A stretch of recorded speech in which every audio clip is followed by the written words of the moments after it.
Hi and welcome to Alan cinema space. பல வருஷம் பல பெருமுயற்சிகளுக்கு பிறகு ஒரு வழியாக ரிலீஸ் ஆகிருக்கு நம்ம விடாமுயற்சி.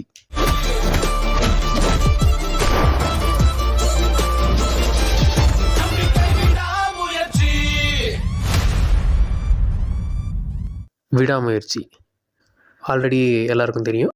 இந்த படம் வந்து பிரெட் ஒன்றத்தை பட்டி பார்த்து டிங்கரிங் பண்ணி ஓட்டியிருக்காங்கன்னு. படத்தை போய் பார்த்தா அப்படி தான் இருக்குன்னு பார்த்தா அப்படி தான் இருக்குது. ஏன்னா அப்புறம் கடைசியில் பேரமௌண்ட்டுக்கு கப்பம் கட்டி சரி பிளேட் வந்தால் எடுத்துருக்கோம், வேறு படத்தை கண்டுபிடிச்சிப்பிட்டியா, இப்போ என்ன பண்ணுறது அப்படின்னு சொல்லி தேவையெல்லாம் பயன் கட்டியிருக்காங்க. இதுக்கு முதல்லையே கதையை ஆட்டையை போடும்போது ஊடால வந்து பர்மிஷன் வாங்கியிருந்தா கொஞ்சம் பீஸ் அது கம்மியாக இருக்கும். சரி ரைட்டு விடுங்க, மேட்ருக்கு வருவோம். ஏற்கனவே எல்லோரும் பார்த்துருப்பாங்கன்னு நினைக்கிறேன். இருந்தாலும் நம்ம கருத்து என்ன அப்படின்னு சொல்ல வேண்டிய நம்ம கடமை இல்லையா?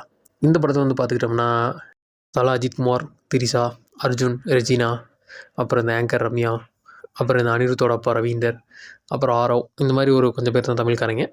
மற்றவங்க பேர் கேஸ்ட்ன்னு கேட்டிங்கன்னா யாருக்கும் தெரியாது. ஏன்னா அவங்களாம் அந்த ஊரில் ஏதாவது மாடு வச்சு இருந்துருப்பாங்க போல். அவங்க எல்லாத்தையும் கூப்பிட்டு வந்து அந்த மாதிரி ஒரு படம் இருக்கும், நீங்கள் வந்து இங்கே கேப்பில் நின்றுட்டு போனீங்கன்னா நல்லாயிருக்கும் அப்படின்னு சொல்லி குறைச்சிருப்பாங்க போல். அதனால் எல்லாம் மற்றவங்களாம் வெள்ளைக்காரன் தான் வரானுங்க. படத்தோட கதைன்னு பார்த்துக்கிட்டிங்கன்னா நீங்கள் பிளேட்டோன் படம் பார்த்துருந்தா அது என்ன கதைன்னு தெரிஞ்சிருக்கும். பார்க்காதவங்களுக்கு என்ன கதை அப்படின்னு பார்த்துக்கிட்டா அஜித்குமாரும் திரிஷாவும் வந்து ஹஸ்பண்ட் அண்ட் ஒய்ஃபாக இருக்காங்க. அவங்களுக்கு வந்து அவங்களுக்குள்ள ஒரு சின்ன பிரச்சனை, அவங்க பிரியலாம் அப்படின்னு சொல்லி முடிவெடுத்துட்டாங்க. முடிவெடுத்தவங்க சும்மா இல்லாமல் திரிஷா வந்து நான் எங்கள் அப்பா வீட்டுக்கே போகிறேன் அப்படிங்கிறாங்க. சரி ஓகே, ஏம்மா நீ தனியாக போகிற, கடைசி ட்ரிப்பாக இருக்கட்டும், நானே கொண்டு வந்து ட்ராப் பண்ணுறேன் அப்படின்னு சொல்லிட்டு அஜித் கூட்டிகிட்டு போகிறாப்புல. போகிற வழியில் பார்த்தா திரிஷாவை தூக்கிட்டு ஓடிடுறாங்க. அதுக்கப்புறம் வந்து திரிஷா கிடைச்சாங்களா, இல்லை அவங்களுக்குள்ள இந்த பிரச்சனை சால்வ் ஆச்சா, இல்லை திரிஷா உண்மையிலே காணாமல் தான் போனாங்களா அப்படின்னு சொல்லி பல ட்விஸ்ட் அண்ட் டர்ன்கள்லாம் நிறைஞ்சதுன்னு சொல்கிறதுக்கு எனக்கு ஆசை தான். ஆனால் அந்த மாதிரி எதுவும் இல்லை. இதெல்லாம் சேர்ந்தது தான் இந்த விடாமுயற்சி. இந்த காரி மூஞ்ச கதையெல்லாம் ஒரு காவிய கதை மாதிரி இங்கே வந்து சொல்லி அங்கே டைமை வேஸ்ட் பண்ணுகிறேன். போட மரியாதையா. படத்தில் வந்து ஃபஸ்ட்டு பார்த்துக்கிட்டோம்னா தலை வந்து பல வருடங்களுக்கு பிறகு வர்றாரு. அதுவும் இல்லாமல் தலை ஏற்கனவே நல்லா தான் நடிப்பாப்புல.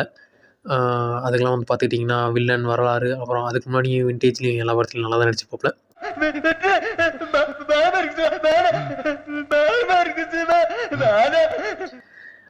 அவருக்கு வந்து பல நாட்களாக பல வருஷங்களாக வந்து எவனும் வந்து ஒரு நல்ல கேரக்டராக கொடுக்கல. விஸ்வாசத்தில் கூட பார்த்தீங்கன்னா கிளைமேக்ஸ்லாம் பயங்கரம் நடிச்சிருப்பார். அதே மாதிரி இதெல்லாம் வந்து ஒரு ஹாஸ்பிட்டல் சீன்லாம் நல்லா நடிச்சிருந்தாரு. அதையும் ட்ரோல் பண்ணிட்டு இருக்காங்க. அது நல்லா தான் இருந்தது. நல்லா இருக்கியா? நல்லா இருக்கு. நல்லா தானே இருக்கியா? நல்லா இருக்கும்போது அதே மாதிரி வந்து பொண்டாட்டியை காணோம் அப்படின்னு சொல்லிட்டு தேடுறப்ப எல்லா இடத்துலையும் போய் ஒரு ஒரு இடமா வந்து கேட்கும்போது ஒரு நார்மலாக ஒரு ஆள் வந்து எப்படி பிஹேவ் பண்ணுவான், இந்த மாதிரி தான் நடிக்கிறதுக்கு தலைக்கு பிடிச்சிருக்குன்னு நினைக்கிறேன். அதனால தான் அவர் இத்தனை நாள் இந்த மாதிரி எவனும் ஒரு கதையோட வரமாட்டிங்கன்னா எவனோ விழிச்சோ பையன் மாட்டுவேன், நம்ம அவன்கிட்ட வந்து இந்த கதையை கொடுத்துடு அப்படின்னு சொல்லிடலாம் அப்படின்னு சொல்லி வெயிட் பண்ணியிருப்பார் போல். கரெக்டாக வந்து பதில் திருமணி மாட்டினாண்டா மண்டைன்னு சொல்லி அவர் மண்டையில் பிரேக் டவுனை கட்டிட்டாப்புல. அதனால் வந்து அந்த நேச்சுரலாக நடிக்கிறது, அழுகிறது, ஓடுறது, ஆடுறதுங்க அதெல்லாம் நல்லா பண்ணியிருந்தார் அப்படிங்களா. அதுக்கப்புறம் வந்து அந்த சின்ன வயசு கெட்டப்பு, அப்புறம் ஒரு மிடில் ஏஜ் கெட்டப்பு அப்படிங்கிற மாதிரி நான் காட்டியிருந்தாங்க. சின்ன வயசுன்னு சொல்ல முடியாது, சரி ஒரு யங் கெட்டப் அப்படின்னு வச்சுக்கலாம். அதெல்லாம் வந்து நல்லாச்சு அப்படின்னு சொல்லலாம்.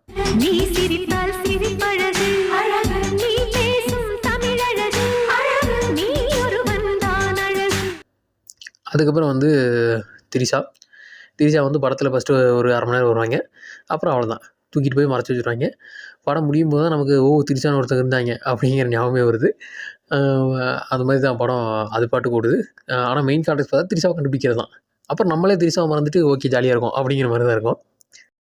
மின்னல் மாதிரி சரட்டுன்னு போகுது, அப்புறமா மின்னல் மாதிரி பரட்டுன்னு போகுது. நாங்கள் ஓட்ட பந்தயமா பார்க்க வந்திருக்கோம். அடுத்து வந்து பார்த்துக்கிட்டா ரெஜினா கேரக்டர் வந்து நல்லா எழுதியிருந்தாங்கன்னு சொல்லலாம். அவங்க வந்து அவங்க ஒரு மேனிப்புலேட்டிவ் கேரக்டர். அவங்க வந்து யாராக இருந்தாலும் பேசி மண்டையில் மிளகா அரைச்சி மண்டையை கழுவிடுவாங்க அப்படிங்கிற மாதிரிலாம் போர்ட்ரே பண்ணியிருந்தாங்க. அவங்களும் அதுக்கு வந்து நல்லா நடிச்சிருந்தாங்க அப்படின்னு சொல்லலாம். அப்புறம் மற்றவங்க எல்லாருமே கொடுத்து வந்து ஓகேவாக பண்ணியிருந்தாங்க அப்படின்னு வந்து சொல்லலாம். படத்தில் வந்து சினிமாட்டோகிராஃபி பயங்கரமாக இருந்துச்சு. அப்புறம் இங்கே வந்து படத்தை பார்த்தா ஒரு ஹாலிவுட் படம் தான் அப்படிங்கிற மாதிரி கலர் கிரேடிங்லாம் பண்ணி வச்சுருந்தாங்க. அந்த அசர்பைஜானை காட்டினதாக இருக்கட்டும், அப்புறம் இங்கே வரும்போதெல்லாம் அந்த ஒரு பாட்டில் தனின்னு சொல்லிட்டு ஒரு பாட்டு வரும். அதில் வந்து டிஃப்ரெண்ட் லேண்ட்ஸ்கேப்பில் வந்து வண்டியை ஓட்டிகிட்டு வருவாங்க.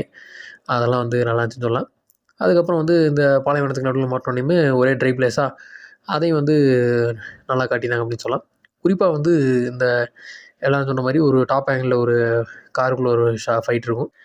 அந்த ஃபைட் வந்து நல்லா சினிமாட்டோகிராஃபி பண்ணியிருந்தாங்க அப்படின்னு வந்து சொல்லலாம். அதுக்கப்புறம் படத்தில் வந்து பெரிய ப்ளஸ் அப்படின்னு வந்து பார்த்துக்கிட்டா அனிருத்தோட மியூசிக் தான். தலைவன் வந்து சும்மா சபையாக போயிட்டு இருக்க சீன்லாம் வந்து அச்சோ சபையாக போதே இப்படியே போனால் வேலைக்கு ஆகாமல் போயிருமே அப்படின்னு சொல்லிட்டு டப்புன்னு எடுத்து குண்டா கரண்டியெல்லாம் எடுத்து போட்டு அடிச்சிருக்காப்புல. அதுலேயும் வந்து தலைவன் விவரமாக ஒரு வேலையை பார்த்துருக்காப்புல. அஜித்தே வந்து இந்த கடவுளே அஜித்தே அப்படிங்கிறதெல்லாம் சொல்லாதீங்க அப்படின்னு சொல்லி வச்சுருந்தாங்க. நாம தானே சொல்லக்கூடாது அப்படின்னு சொல்லிட்டு அனிருத் என்ன பண்ணியிருக்காரு, இந்த ட்ரெய்லரில் வந்து முயற்சி அப்படின்னு வரும்ல, அதை வந்துட்டு பட்டிட்டிங்க நீங்கள் பார்க்குற மாதிரி மியூசிக் மட்டும் போட்டு அங்கே கேப் விட்டாப்புல. இவங்க தேட்டரில் வந்தவங்க கற்றுட்டோம் கடவுளே அஜித்தே அப்படிங்கிற மாதிரி.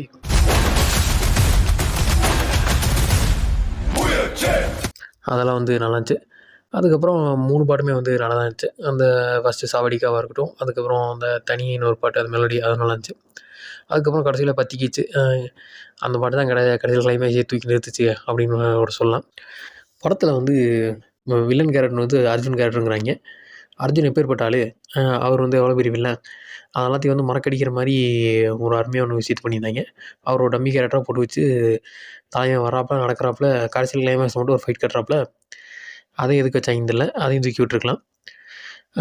அது கொஞ்சம் டம்மியாக போனங்காட்டியே நமக்கு படம் பெருசாக ஓட்டலையோ அப்படிங்கிற மாதிரி ரேஞ்சுக்கு போயிடுச்சு.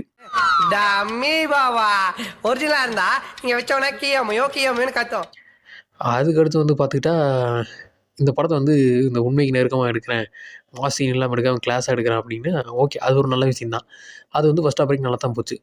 அதுக்கப்புறம் செகண்ட் ஹாஃபில் பார்த்தா ஏற்கனவே வந்து உண்மைக்கு நெருக்கமாக எடுத்துக்கிட்டு இருந்தவங்க சரி இனிமேல் இப்படி போனால் ஓடாது போல் அப்படின்னு சொல்லிட்டு எவனோ சொல்லியிருப்பான் போல். அதுக்கப்புறம் செகண்ட் ஹாஃப்லேருந்து திடீர்னு தலை இறங்கி அடிக்க ஆரம்பிச்சிடுறாரு. இவங்க உண்மைக்கு நெருக்கமாக எடுக்கணும்னு நினச்சது தப்பில்லை. அப்போ அதே மாதிரி உண்மைக்கு நெருக்கமாக தானே போயிருந்துருக்கணும். திடீர்னு ஒரு அவர் வந்து ஏதோ ஒரு ஆஃபீஸில் வேலை செய்கிறாரு, சாதாரண ஆள்னா அவருக்கு வந்து இந்த சண்டை போடுறது அதெல்லாம் தெரியாது அப்படிங்கிறாங்க. இவங்க வந்து ஒரு 10 வருஷமாக இதே க்ரைமை வந்து ஆர்கனைஸ்டாக பண்ணிகிட்ருக்க குரூப்பு அப்படின்னு சொல்கிறாங்க. திடீர்னு அந்த மாதிரி ஒரு ஆஃபீஸ் வேலை செய்கிறவன் எப்படி அது ஒரு ஆள் வந்து இவங்க ஒரு 5-6 பேர் அடிக்க முடியும்?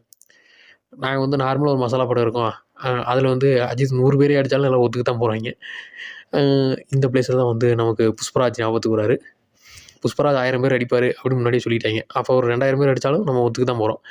அதுவே இதில் வந்து அந்த அர்ஜுன் கேரக்டர் அஜித், அவர் வந்து ஐயோ பாவம் அப்படின்ட்டு படமெல்லாம் அடி வாங்கிட்டே இருக்காப்புல. அவர் திடீர்னு தடிக்கும்போது அதுவே ஒட்ட மாட்டேங்குது. இதெல்லாம் நம்புற மாதிரியாங்க இருக்குது. சரி அதான் ஒட்டாடி போகுதுன்னு பார்த்தா ஃபைட் அதோட கன்றாவே இருக்குது. என்ன ஃபைட்டை கொரியோகிராஃப் பண்ணியிருக்காங்க, ஒரு அஜித் படத்தில் இதுதான் ஃபைட்டா அப்படிங்கிற மாதிரி தான் இருந்துச்சு. அது ஒரு மாதிரி ரொம்ப மாஸாக இருக்குது அப்படிங்கிற மாதிரியும் போகாமல், இல்லை ரொம்ப நேச்சுரலாக அடிச்சுக்கிட்டு சுற்றுறாங்க அப்படிங்கிற மாதிரி இல்லாமல் ரெண்டும் கேட்டானா போயிடுச்சு. மொத்த படமே அந்த ஸ்டேஜில் தான் இருந்துச்சு. அது ஏன் அப்படி பண்ணி குதறினாங்கன்னு தெரில. அதுக்கப்புறம் வந்து இந்த ரெஜினாவுக்கு அர்ஜுனுக்கெல்லாம் பேக் ஸ்டோரிலாம் கொடுத்து வச்சுருக்காங்க. அது எந்த அளவுக்கு வந்து படத்தை ஊற்ற வச்சு அப்படின்னு தெரில. அவங்கள வந்து நான் வந்து இந்த மாதிரி ஜோக்கர், ஹார்லி குயின் அந்த மாதிரி காட்டுறேன் அப்படின்னு காட்டியிருந்தாங்க. அவங்க வேறு ரெஜினா நான் மணிப்புலேட்டிவ் கேரக்டர் அப்படின்ட்டு அவங்க ப்ளே பண்ண நல்லா தான் இருந்துச்சு. ஆனால் அவங்க யாரை மணிப்புலேட் பண்ணாங்க அப்படின்னு பார்த்தா யாரும் கிடையாது. அந்த இன்ட்ரோடக்ஷன் சீனில் மட்டும் அவங்க ஒருத்தரை கொலை பண்ணிடுறாங்க அப்படிங்கிற மாதிரி காட்டுவாங்க. இங்கே வந்து அஜித்திட்ட மணிப்புலேட் பண்ணுறாங்க, அவரும் நம்ப மாட்டேங்கிறாரு. திரிசாட்ட போய் பேசுகிறாங்க, அவரும் நம்ப மாட்டேங்கிறாங்க. அவங்க பேசுறது கேட்டு நாம வேணால் மணிப்புலேட் ஆனோம் அப்படின்னு வேணால் சொல்லலாம். கணக்கு கண்ணவிஞ்ச கிளவியே அது கண்டுபிடிச்சிருச்சு. இந்த ஊருக்காரங்களாம் நம்பிதானே ஓடிக்கிட்டு இருக்காங்க. அதுக்கப்புறம் வந்து இந்த படம் ரிலீஸ் ஆகிறதுக்கு 1 மாதத்துக்கு முன்னாடி வெல்கம் ஆன் போட்டு ரம்யாலாம் போட்டு வச்சுருந்தாங்க. அவங்க கேரக்டர் ஆங்கர் ரம்யா, அவங்க வந்து பார்த்துக்கிட்டா திரிசாவோட ஃப்ரெண்டாக வராங்க. அவங்க எதுக்கு வராங்க அப்படின்னு பார்த்துக்கிட்டா எதுவும் கிடையாது, இவங்க திரிசாவுக்கு ஆஃபர் இருக்குது அப்படிங்கிறது வந்து யார்கிட்டயே சொல்லணும் இல்லையா, அது கேட்குற ஒரு கேரக்டராக வராங்க. வந்தவங்க சும்மா இல்லாமல் செகண்ட் ஹாஃபில் அவங்களுக்கு ஒரு சின்ன சீன்லாம் வச்சுருந்தாங்க. அதை பார்க்கும்போது சற்று சிரிப்பாக தான் வந்ததுங்கிற மாதிரி தான் சொல்லணும். அவங்க கேரக்டர் எதுவும் பெருசாக இம்பார்ட்டன்ஸ் இல்லை.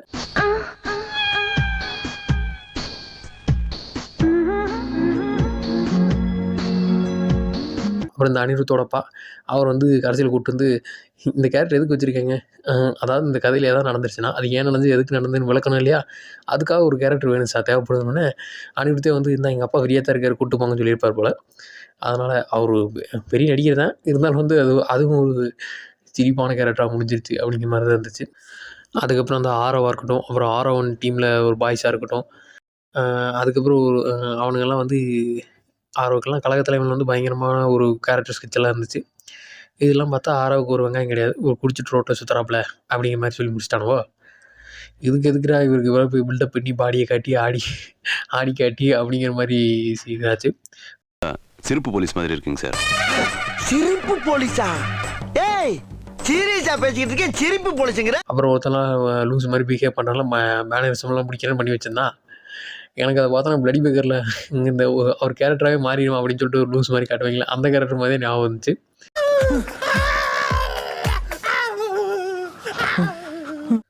மொத்தத்தில் வந்து பார்த்துக்கிட்டோம்னா, நீங்கள் வந்து இது ஒரு அஜித் படம் இல்லை அப்படின்னு நினச்சி போனீங்கன்னா ஓகே, இது வந்து நல்லா போகுது ஃபஸ்ட் ஹாஃப் அப்படிங்கிற மாதிரி போகும். அதுக்கப்புறம் செகண்ட் ஹாஃப் வந்து ஓகே ஏசா போயிடுச்சு அப்படிங்கிற மாதிரி போகும். இது ஒரு அஜித் படம் அப்படின்னு நினச்சி போனீங்கன்னா 2 ஹாஃப்லேயுமே உட்காந்து தூங்க தான் செய்வீங்க. ஏன்னா அஜித் வந்து அஜித்தாவே மற்ற அஜித் படங்களில் இருக்கிற மாதிரி ஒரு மாஸ் ஹீரோவாக இருக்க மாட்டாப்புல. ஒரு ஜென்ரலாக இந்த படம் வந்து எப்படி இருந்துச்சு அப்படின்னு பார்த்துக்கிட்டா, ஃபஸ்ட் ஹாஃபில் ஓரளவுக்கு முக்கிய போட்டாங்க இந்த லவ் சீன்லாம் வச்சு. அதை தவிர்த்துட்டோம்னா ஃபஸ்ட் ஹாஃப் கொஞ்சம் நல்லாவே ஓகேவாக போயிடுச்சு அப்படின்னு சொல்லலாம். அதுக்கப்புறம் செகண்ட் ஹாஃப் வந்து என்ன ஆக போகுது அப்படிங்கிறது ஊர்வலத்துக்கே தெரிஞ்சு போச்சு. அதில் ஹீரோ எதுவும் ப்ரில்லியண்ட்டாக ஹேண்டில் பண்ணாதனால கொஞ்சம் மொக்க போட்டுருச்சு அப்படின்னு சொல்லலாம். அதுக்கப்புறம் அவங்களே வந்து சில லாஜிக்கெலாம் வச்சுட்டு அவங்களே அந்த லாஜிக்கெலாம் மீறினங்காட்டி இது எப்படி அப்படின்னு நமக்கே கேள்வியெல்லாம் வந்துடுது. அதனால் வந்து மொத்தத்தில் இந்த படம் ஒரு ஓகேவான ஃபஸ்ட் ஹாஃப், ஒரு பிலோ ஆவரேஜான செகண்ட் ஹாஃப் அப்படின்னு தான் சொல்லணும். இந்த படத்துக்கு என்னோடய ரேட்டிங் வந்து 5.5 out of 10. இந்த வீடியோ பிடிச்சிருந்தா லைக் பண்ணுங்கள், ஷேர் பண்ணுங்கள், கமெண்ட் பண்ணுங்கள், சப்ஸ்கிரைப் பண்ணுங்கள். மறக்காமல் கீழே இருக்கிற பெல் பட்டனை தட்டி விட்டுடுங்க. தேங்க்ஸ் ஃபார் வாட்சிங்.